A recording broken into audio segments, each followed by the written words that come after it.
ഞാൻ ശരിക്കും പെട്ടുപോയിന്നാ വിചാരിച്ചത്. ആ ലെഡ്ജറെങ്ങാനും പുറത്തു പോയിരുന്നെങ്കിൽ ഞാൻ ജയിലിൽ പോകേണ്ടി വന്നേനെ. അച്ഛനുള്ളപ്പോ നിനക്ക് അങ്ങനൊരു ഗതി വരുമോ മോളെ? ആ ലെഡ്ജർ കിട്ടിക്കഴിഞ്ഞാ അച്ഛൻ മഞ്ജുവിനെ വെറുതെ വിടാൻ പോവാണോ? അവളെ വെറുതെ വിട്ടാ അത് ഞാൻ ചെയ്യുന്ന ഏറ്റവും വലിയ മണ്ടത്തരവും. അതുകൊണ്ട് നമുക്ക് കിട്ടാനുള്ളത് കിട്ടിക്കഴിഞ്ഞാ അവളെ നമുക്ക് ഒഴിവാക്കാം.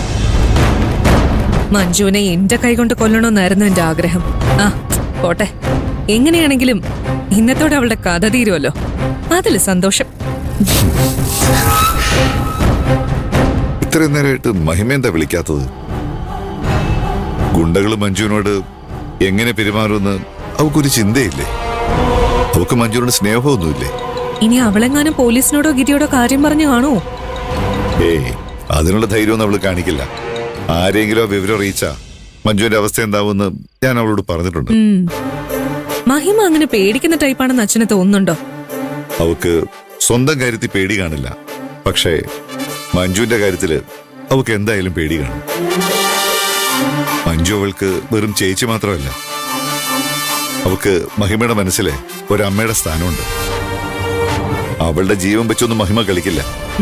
എന്തായാലും കുറെ നേരമായില്ലേ, അച്ഛൻ അങ്ങോട്ടൊന്ന് വിളിക്ക്.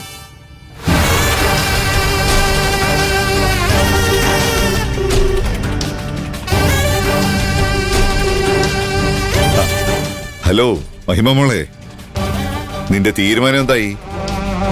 അതനുസരിച്ച് വേണം മഞ്ജുവിന്റെ ബോഡി തിരിച്ച് ബാഗിൽ അയക്കണോ വേണ്ടോ ഒന്ന് തീരുമാനിക്കാൻ. എന്തെങ്കിലും ഒന്ന് പറ മോളെ.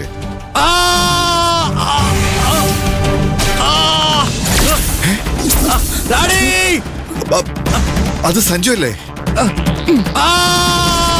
അതെ, സഞ്ജു തന്നെ. ഇപ്പൊ എനിക്ക് വേണ്ടത് തന്റെ കയ്യിലുണ്ട്, തനിക്ക് വേണ്ടത് എന്റെ കയ്യിലുണ്ട്.